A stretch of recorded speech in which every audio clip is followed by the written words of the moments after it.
I have been wanting to film one of these for years. I am introducing to you my very first anti-haul video.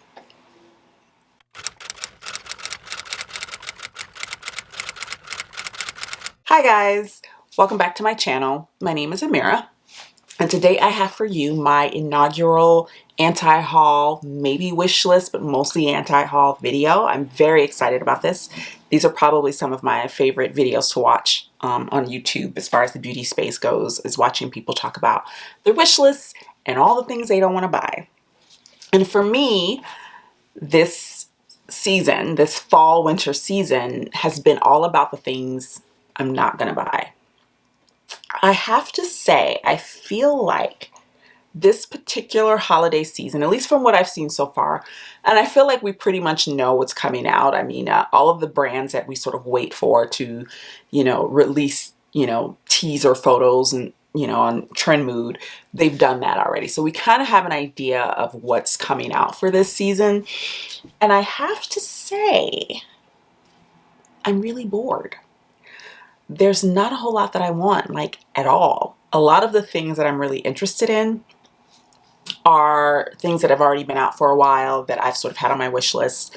The Sephora sale has, recently gone on, and I have pretty much purchased the things that I want. And none of them were eyeshadow palettes, which is very surprising for me, but I didn't purchase a single eyeshadow palette during the Sephora sale. I'm very proud of myself for that, I have to say. But it's also because there was nothing I wanted. Or I put it this way, there was nothing at that point that I felt the need to spend money on. There are old palettes on my wish list, but they're not palettes that I'm willing to spend money on at this point. I'm still thinking about. I'm more leaning towards no with. But as far as all of the newer items that have been released, I haven't been interested. Nothing's really tickled my fancy. So I thought that I would start off with talking about all of the things I don't want. For, one reason or another. Some things is not that I think that they're terrible. It's just that I own similar things, and some of it is because I'm just not interested. I do want to put a disclaimer. If this is stuff that you enjoy, stuff that you've already purchased, this is just my opinion. We all have them. Don't take it personally. But first up is, I'm going to say this. Every year, I look forward to this brand's holiday collection. I purchased last year's. I purchased the years before that. Last year's collection, I actually wound up selling on Poshmark like a couple months ago. I used one of the palettes once, never used it again. The other one, I never touched. And what that signaled to me is that I needed to take a step back from automatically purchasing this brand's holiday collection because of the fact that it's limited edition and it never comes back, and they're always so over the top and beautiful and amazing and creative. I needed to sort of like, okay, that's all great, but is this something that you're actually going to get use out of? With that being said, the Melt Cosmetics holiday collection, I think it's called Amor y Posa. Is that what it's called? Mariposa? Mariposa. If I've gotten that wrong, let me look on Trend Mood. I don't want to get the name of it wrong, but I think it's Mariposa. But it's the Amore Mariposas collection. Saw the reveal photos, the PR photos, and I immediately thought, I don't want any of that. I shocked myself with that, and I can't, I actually was kind of relieved. I was like, well, I'm relieved that I'm not having that visceral reaction to everything that they come out with every holiday season like I used to. But yeah, I don't want any of this. I think the palette, the colors are beautiful. However, it feels very much like a combination of the palettes that they released in 2019 for their holiday collection, the Muerte palettes and the Vita palette. It's like a combination of those two. It doesn't have the blues from Muerte, but it has the reds, and then I feel like it has the greens and the oranges from Vita. And I'm not a fan of the layout of this palette. I think it's too big. I Yeah, it's a like the layout of it is not my fave. I think the packaging is stunning, like the actual artwork, stunning. I think the packaging for like the lipsticks and everything, stunning. But I don't want any of it. None of it is exciting me or giving me that feeling of excitement, you know, that you get when you see something and you're like, oh, I can't wait to purchase that. I have none of that with this. I'm very indifferent to this entire collection. And so for that reason, I'm not buying it. Next up is the Denessa Myers Lightworks 3 palette. Now this palette was limited edition. It's sold out. I had it in my cart. I put it in my cart 3 times. 3 times I put it in my cart and 3 times I closed the website out. I put it in my cart on Beautylish. I put it in my cart on her website and I was like, no. 2 reasons. It's very expensive. And I get why it's expensive. You know, multi-chromes and duochromes are very expensive to formulate. No, I get it completely. But I had just reviewed her Infinite Chrome Flakes, which I was not a huge fan of. And I had spent quite a lot of money on those. I purchased 3 and they were $25 each. So for me, I was feeling a little shy about giving my money to Denessa Myers because of that reason. Now I have other Denessa Myers items that I love and that I enjoy using, but those kind of left a bad taste in my mouth. And having spent $75 on those, if I had known that the Lightworks palette was coming out, I probably wouldn't have purchased those flakes. I would have just taken that $75 and put it towards that palette. Having said all that, as beautiful as that palette is, I had to really think long and hard about how smart it would be to spend $125 on that palette. It's a beautiful palette. I would have had fun using it. I would have gotten like a nice review video out of it for you guys. I would have maybe done a look, maybe 2 for Instagram, and then I would have sat it down and I probably wouldn't have picked it up for a very long time or ever. And I had to be honest with myself about that. As beautiful as those shades are, they are very specific type of shades, and they're not shades that I'm necessarily picking up in my everyday life. And for me, as much as I enjoy, you know, makeup and I like trying things for Instagram, and now with my YouTube channel, I like trying things for you guys, I have to balance that with what is realistic for not only my budget, but for my lifestyle. I don't think it's smart for me to invest $125 in a palette that I probably would never use after reviewing it. So I feel okay about not having purchased it. Having said all that, I know me, and I know that if it came back in stock and it was on sale, I'd be like, ooh, maybe I'll get it, because then I would feel a little bit better about spending money on something that I wasn't going to get a lot of use out of. If it's like that special palette that I just dipped in every now and then, I could justify that if it was significantly less than $125. For $125, not so much. Next up, and I mentioned this palette in a previous video, but next up is the Huda Beauty Rose Quartz palette. And I'm just going to reiterate what I said in that video, which is that that palette I have complicated feelings about. I feel like it's beautiful, but I also feel like it is so like everything else she puts out. I have the Mercury Retrograde. It's basically like Mercury Retrograde without the blues and without the browns. There's a couple of brownish, like golden neutrally tones, like 2, and then there's 2 tealy blues. That's it. The rest of the palette they're very similar as far as specifically the mattes. And I had to really dissect that palette, and as beautiful as it is, and I've seen reviews, people have raved about it. It's stunning. If it were on sale, if I were to get it, you know, some months from now and it was half off, I would probably purchase it. That's what I did with the Mercury Retrograde. I was really on the fence about that one. I didn't want to spend $67 on it. When it went on sale on Sephora for 50% off, I snagged it. I might eventually do that with the Rose Quartz. But for now, that palette does not excite me enough to spend $67 on it. And also, I feel that I could probably dupe it out with my extensive eyeshadow palette collection that I already own. So for that reason, I'm going to say no to this for now. But yeah, it's like the Lightworks palette. I had it in my cart when I was shopping on the Sephora sale. I had it in my cart, and then I just was like, no, and I took it out. So yeah. Next up, I have the Natasha Denona Face palette. This, I just have to say, is very very interesting to me. I'm not a huge face palette person. I own quite a few face palettes. And that's one of the reasons why I'm not a face palette person, is because having purchased some and having them and never using them, I know that I'm not a face palette person. At the moment, I am actually working on panning a face palette, and I'm planning on doing kind of just like a roundup of the items that I've emptied and panned this year. So stay tuned for that. But I am actually working on panning a face palette, and I'm thinking I'm going to add it to my panning list for 2022. But yeah, I don't use face palettes enough to justify purchasing this one. It doesn't make any sense for me financially. It doesn't make sense for my collection. It doesn't make sense for how I use makeup.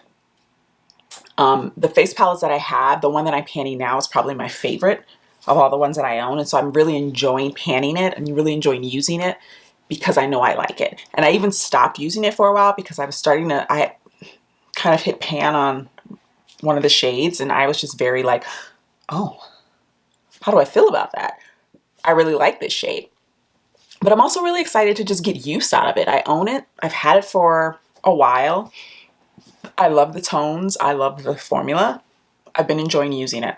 It's what I have on my face now. I actually have the bronzer and the blush.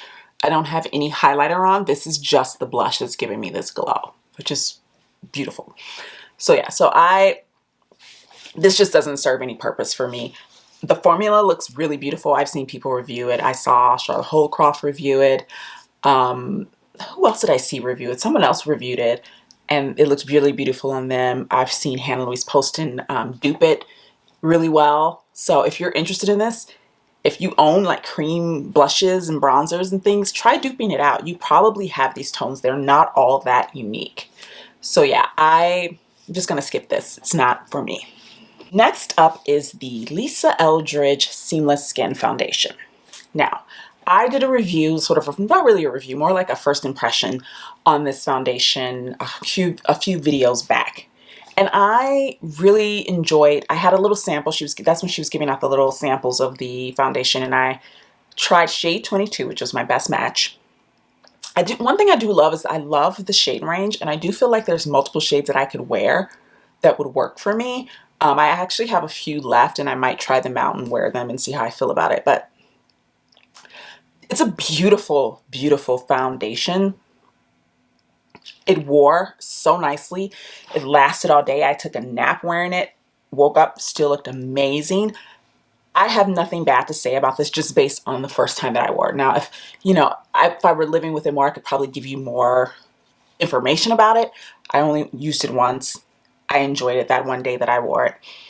But for me, I own a lot of foundations and I just can't at this point justify spending. I think in US dollars, this is $61.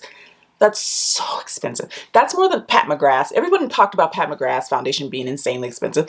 This is actually $1 more than the Pat McGrath foundation. So yeah, I think I will probably eventually purchase this. I think I can see myself purchasing it down the road. But for now, I have so much foundation. I have so many skin tints. I had decluttered my collection at the beginning of spring and then proceeded to fill it back up with new things. As I tend to do with foundations, because, my tastes have changed over the years with foundation, and I got rid of a ton of stuff that I just wasn't using. It just wasn't my makeup style or my makeup aesthetic anymore. And I've sort of been repopulating my foundation collection with things that I really enjoy using. So for me, because of that, I've actually brought in quite a lot of foundation, quite a few skin tints in the last like 6 months or so. I just can't justify spending $61 on a foundation when I have so many, and some of them aren't getting as much use as they could. So why bring another one in? But if I were to pan one, I would probably purchase this one at some point. It's a beautiful foundation. It's just not something that I need right at this moment. Next up is the Colourpop of Quartz palette. This palette is beautiful. It's basic AF. Don't get it twisted. It's boring. It's a boring palette, but it's beautiful. And I saw it and I thought, wow, That's really pretty. And it's kind of, it's a low-key dupe for the Natasha Denona Glam palette, which has been on my sort of like permanent my back burner wish list, as I call it. This would be a great alternative to that. But I am of the thinking when it comes to spending money on makeup, or just in general when it comes to spending money, is that I prefer to purchase the thing that I really want as opposed to spending less on the thing that kind of dupes the thing that I really want. I would rather save the money up to get the real thing than to spend less on a knockoff or a dupe of something. So again, this palette is beautiful. But it's also like, this is not unique for Colourpop. In fact, it reminds me quite a bit of the palette, one of the palettes that they released last year around this time of year when they came out with their, I believe it was their Dark Florals collection. They had a palette called the Baroque palette, and I'll put the picture up here. I own this palette. I used it once and I never picked it up again. And the reason for that is I didn't find the formulation to be as great as I had hoped it would be. There were two palettes. There's 3 palettes in that collection. I purchased 2 of them. I actually liked the other palette better, and I was using that one quite a bit more. And I actually included it on my blog of one of my favorite palettes of 2020. So it's the other palette, one of the other palettes in that collection is, I love it. That one, the formulation, how do I put it?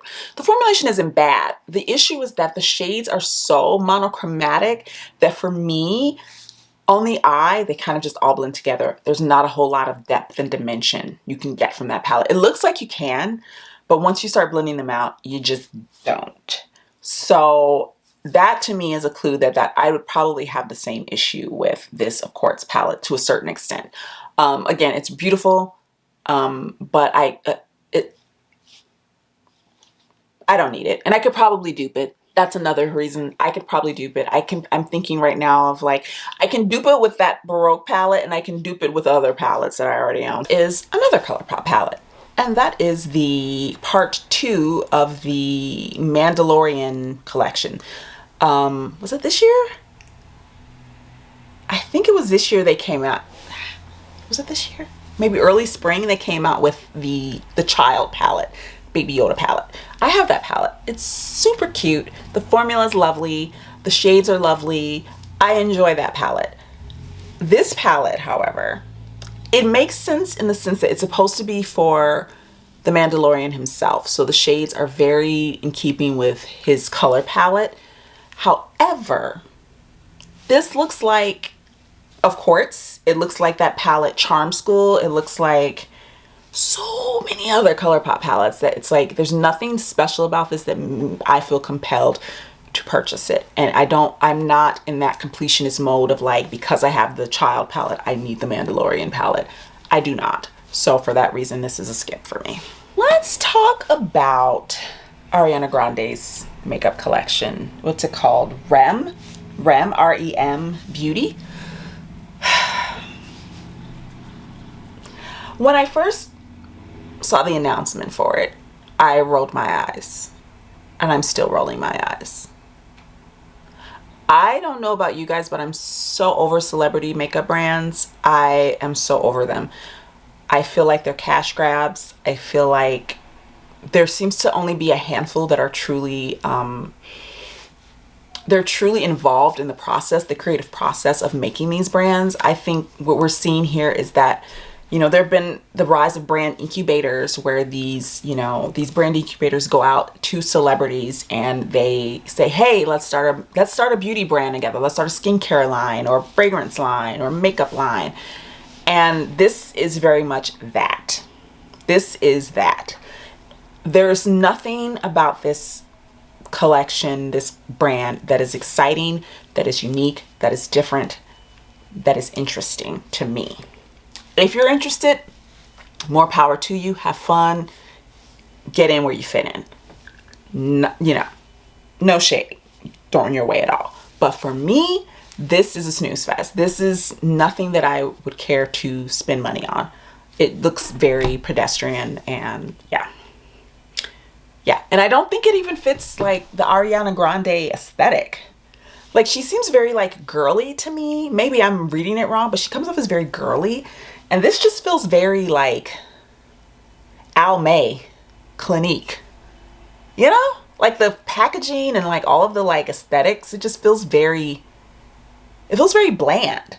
And I was kind of surprised by that. When I first saw the like tees, I immediately thought it didn't seem very Ariana Grande, but this, just seeing all of the collection stuff, it just confirms it. And that's why for me, I just kind of get very much that vibe of like a brand incubator came to her and was like, would you like to have a makeup brand? And she was like, sure. That's what that feels like to me. Let's talk about this Tartelette palette here. I mean, talk about it in the sense that there's not a whole lot to say. This to me feels like all of the Tartelette palettes smushed together to make one big mega, like a Tartelette palette, you know, like the Unimine and in the Eternals. Tartelette palette. I have one Tartelette palette. It's the Tartelette Toasted palette. That palette is actually a low-key banger. I purchased it around the same time that I purchased the Urban Decay Naked Heat palette, and I actually got rid of the Naked Heat and kept the Tarte Toasted palette. It's Tartelette Toasted, I believe. Is it Tartelette Toasted?